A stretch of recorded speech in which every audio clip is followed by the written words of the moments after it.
जय जगन्नाथ 2024 मसीहा अगस्ट मास 15 तारीख गुरुवार श्रावण मास शुक्लपक्ष दशमी तिथि दिन 10:36 पर्यंत ज्येष्ठा नक्षत्र पुरी को सूर्योदय समय है प्रातः 5:30 37 पुरी को सूर्यास्त समय है संध्या 6:11 45 वर्तमान देखा जोगिनी स्थिति और दूरयात्रा जोगिनी उत्तर दिगरे दिन 10:36 पर आग्नेय कोण वैधृति जोग विष्टिकरण मंगल सप्त मासंत दोष हेतु दिन 4:21 पर रात्रि 10:16 मध्य अग्निकोण पूर्व दिग और ईशान्य कोण त्याग करी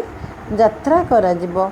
अग्निकोण माने होची दक्षिण पूर्व दिग कोण आउ ईशान्य कोण होची उत्तर पूर्व कोण।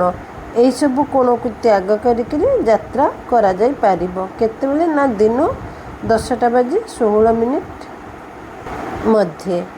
वर्तमान देखिबा चंद्र शुद्धि वृष राशि मिथुन राशि कर्कट राशि कन्या राशि तुला राशि बिच्छा राशि मकर राशि कुंभ राशि और मीन राशि यही राशि मानकर अच्छी चंद्र शुद्धि एवं दिन 1:41 पर मेष राशि मिथुन राशि कर्कट राशि सिंह राशि बिच्छा राशि धनु राशि और मीन राशि यही राशि मानकर चंद्र शुद्धि रही।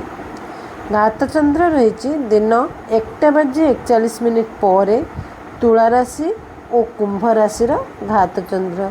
जो राशि व्यक्ति विशेषकर घात चंद्र थिबो माँ भुवनेश्वरी निकट में दीपटे जारी प्रार्थना करदे। माँ भुवनेश्वरी घात चंद्र दोष निवारण करथांती। वर्तमान देखिबा आजिर निषिद्ध खाद्य। आजिर निषिद्ध खाद्य रही कलम्बी शाग दिन 10:36 पर शिंब भक्षण निषेध अटे कहीं दशमी तिथि रे कलमी शाग भक्षण निषेध अटे और एकादशी तिथि रे शिंब भक्षण निषेध अटे।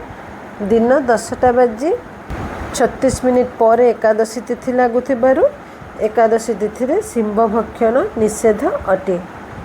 आज हूँ श्री लक्ष्मी देवींकर पूजा सुदशा व्रत और 78तम स्वाधीनता दिवस।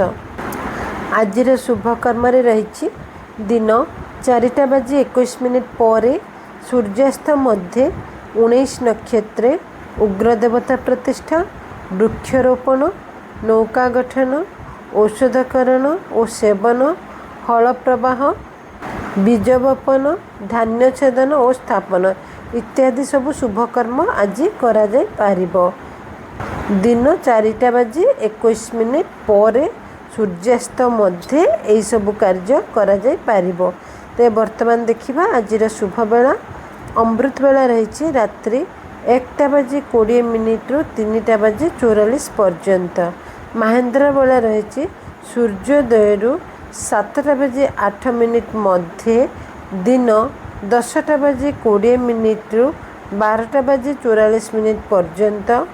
अशुभ बेला काल बेला और बार बेला रही दिन 2:59 रु सूर्यास्त 6:12 पर्यंत। काल रात्रि रही रात्रि 11:49 रु 2:15 पर्यंत। वर्तमान देखिबा आजिर राशिफल। मेष राशि क्लांतिबोध वृष राशि असंतोष मिथुन राशि बंधु सुख कर्कट राशि शत्रुभय सिंह राशि चिंताग्रस्त कन्या राशि शत्रुवृद्धि तुला राशि दृढ़मन बिच्छा राशि आशावादी धनु राशि अस्थिरता मकर राशि आय वृद्धि कुंभ राशि सम्मान प्राप्ति मीन राशि परोपकार। तेबे ये थिला आजिर राशिफल। आपण मानक जदि भिडियोटी भल लगुच तेबे लाइक करिवे शेयर करिवे ओ चैनल जदि नुआ अच्छा ताहले आध्यात्मिक विश्वास चैनल टी को सब्सक्राइब करदे जद्वारा कि भारतीय संस्कृति और हिंदू संस्कृति और परंपरा और अनेक पौराणिक तथ्य जानवा को पाई परिबे। तेबे आज पे एतिकी। जय जगन्नाथ।